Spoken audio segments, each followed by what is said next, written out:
Tervetuloa taas tänne Leffahuilu-podcastin pariin. Tällä kertaa arvostelussa Charlize Theronin ja Taron Egertonin tähdittämä elokuva Apex, joka tuli joku aika sitten Netflixiin. Mä en ollut edes kuullut tästä elokuvasta tai yhtään mitään. Mä vaan huomasin, että tässä on elokuva, jossa on Charlize Theron ja leffan nimestä päättelin, että kyse on jotain saalistukseen liittyvää, joten mä ajattelin, että no hei, pistetään pyörimään ja katsotaan millainen tää on. Mutta millainen leffa sitten olikaan ja miten näyttelijät suoriutui, niin näihin lähdetään tietenkin hakemaan arvostelusta vastauksia, mutta totta kai täytyy ensin mainita, että hei, jos katsot YouTuben puolelta, pistä peukkuun, jos tykkäät tästä, pistä kanava tilaukseen, muistutukset kellosta päälle näitä aina, koska tulee uutta sisältöä. Kanavan tilaaminen on sinulle ilmaista, mutta auttaa meikäläistä tätä kanavaa todella paljon, eli iso kiitos kaikille, jotka olette kanavan tilaajia. Jos haluat lisää auttaa Leffahullu-kanavaa, niin Leffahullu YouTube-kanavan jäseneksi voi liittyä. Kanavan jäsenet muun muassa näkee videoita ennakkoon, saavat nimensä johonkin päin video sekä sitten aina jakson kuvauksiin. Näin voit näyttää, että olet kanavan jäsen, kanavan tukija. Eli oikein iso kiitos kaikille, jotka olette kanavan jäseniä. Nyt arvostelun pariin. Eli Apex. Nimi viittaa jonkunnäköisen Apex Predatoriin, eli huippusaalistajaan. Tämä elokuva muistuttaa mielestäni todella paljon Deliverencea, eli Syvä joki-leffaa. Ja siinä on jotenkin semmoinen Hills Have Eyes-leffojen fiilistä ja pikkuisen 127 tunti elokuvaa. Vähän ehkä Everest, Cliffhanger-leffojen fiiliksiä, tai ainakin niiden leffojen vuorikiipeilyosioita. Elokuva kertoo siis Charlize Theronin esittämästä Sasha-nimisestä naisesta, joka on kovan luokan harrastaja, vuorikiipeilijä, meloja ja tällainen vähän niin kuin extreme-selviytyjä.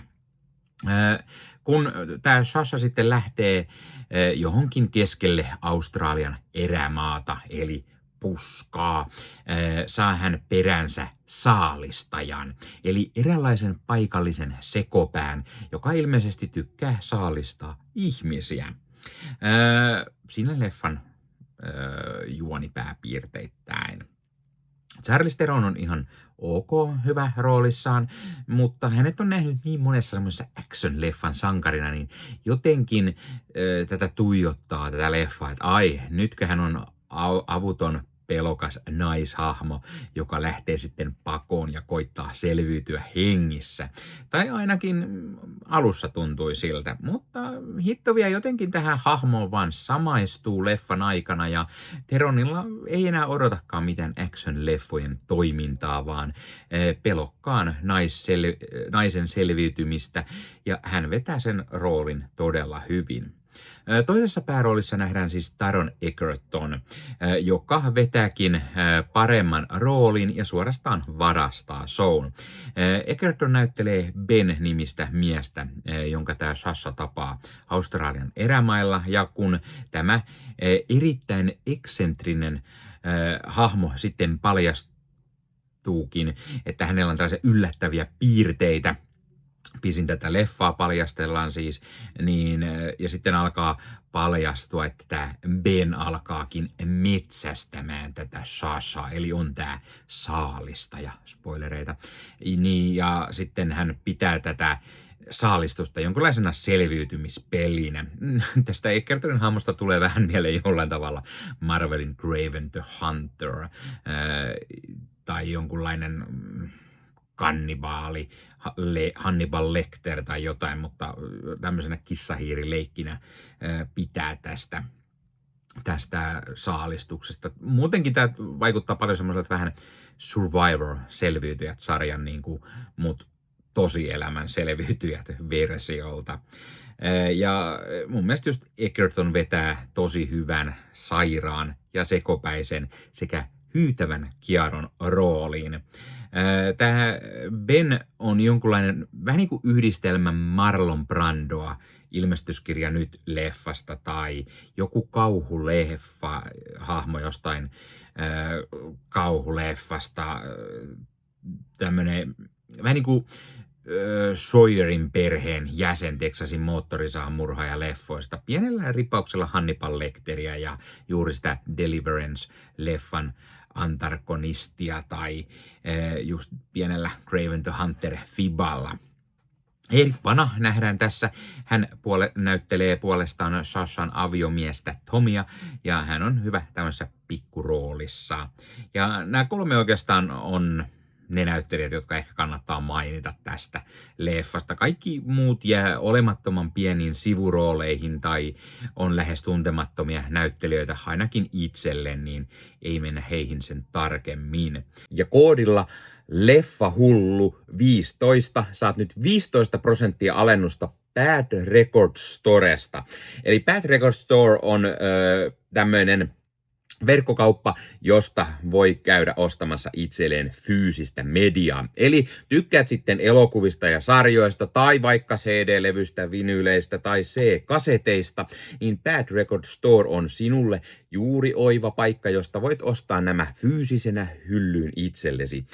Sivustolta löytyy esimerkiksi kaikille leffadikkareille mielenkiintoisia julkaisuja. Sieltä löytyy leffoja esimerkiksi, mitä ei enää välttämättä muualta löydä, koska ne painokset on aikaa sitten myyty loppuun. Sieltä löytyy mukavasti pohjoismaalaisia julkaisuja tai Suomi-julkaisuja, eli sellaisia, mitkä moni varmasti haluaa hyllyynsä ja tykkää keräillä.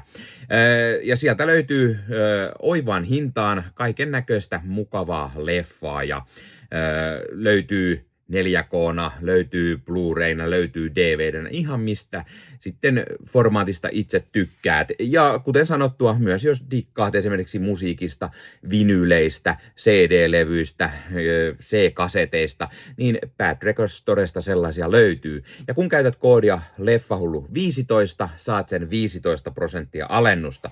Ja kun vielä menet YouTuben puolelta, tuossa kuvauksissa alta näkyvän linkin kautta sinne Bad Record Storeen, niin sitten vielä meikäläinenkin hyötyy siitä jotain. Eli kannattaa ihmeessä käydä tuon linkin kautta, ja sitten kun käytät sellaisen koodin Leffahullu15, niin saat sen 15% alennusta.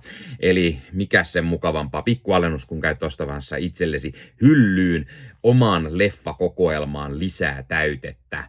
Elokuvan on ohjannut islantilainen ohjaaja Baltasar Kormakur, joka on ohjannut muun muassa Contraband, Two Guns ja Everest-leffat. Ja ehkä just se Everest selittää sen, miksi tässä on niin paljon semmoista Everest-leffan fiiliksiä tässä elokuvassa.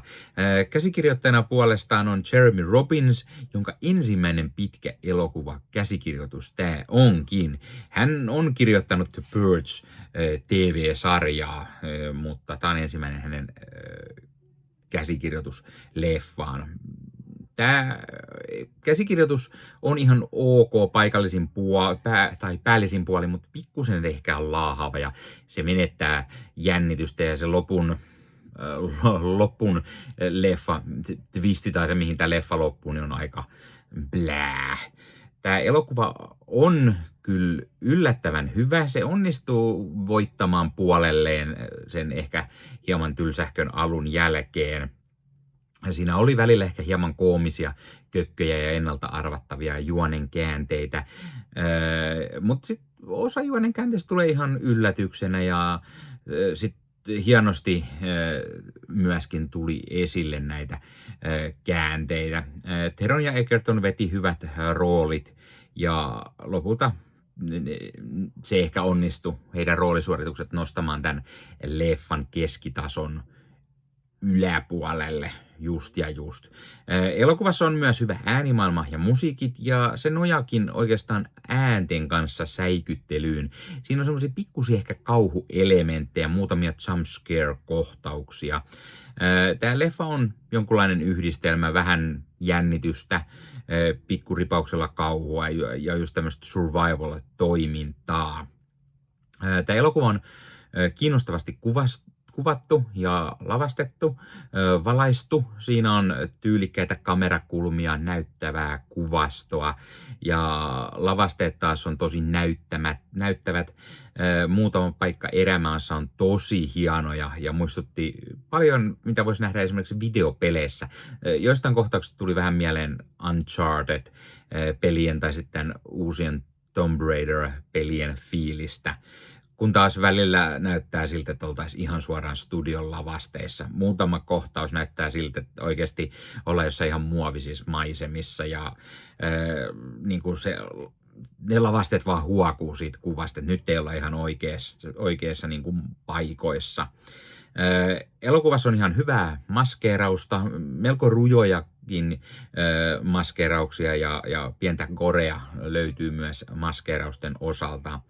Ja kuten mä sanoin, niin käsikirjoitus on ehkä hieman geneerinen, kliseinen, mutta just pääosa esittäjät Heron ja Egerton kyllä pelastaa tämän.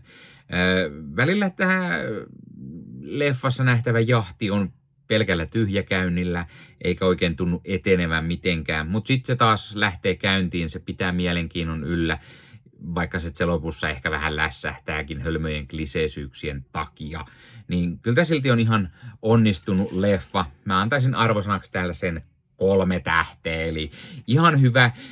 Kyllä mä suosittelen, että jos tämmöiset leffat pätkääkään kiinnostaa, niin kannattaa ehkä katsoa, mutta ei kannata odottaa mitään niin kuin järin erikoista leffaa, mutta varsin semmoinen hyvä elokuva. Tästä tuli vähän semmoinen kesäinen fiilis myöskin, joten sopii ihan hyvin nyt näin kesän aikoihin katsottavaksi. Pistä kommentti, hei. Onko sä nähnyt tämän leffan? Mitä mieltä sä olit tästä? Mikä on sun mielestä paras Charlize Theronin leffa tai paras roolisuoritus? Entä sitten Taron Egertonilta paras leffa tai roolisuoritus? Ja muista ottaa Leffa Huru -somekanavat haltuun ja ei muuta kuin ensi kertaa. Moro!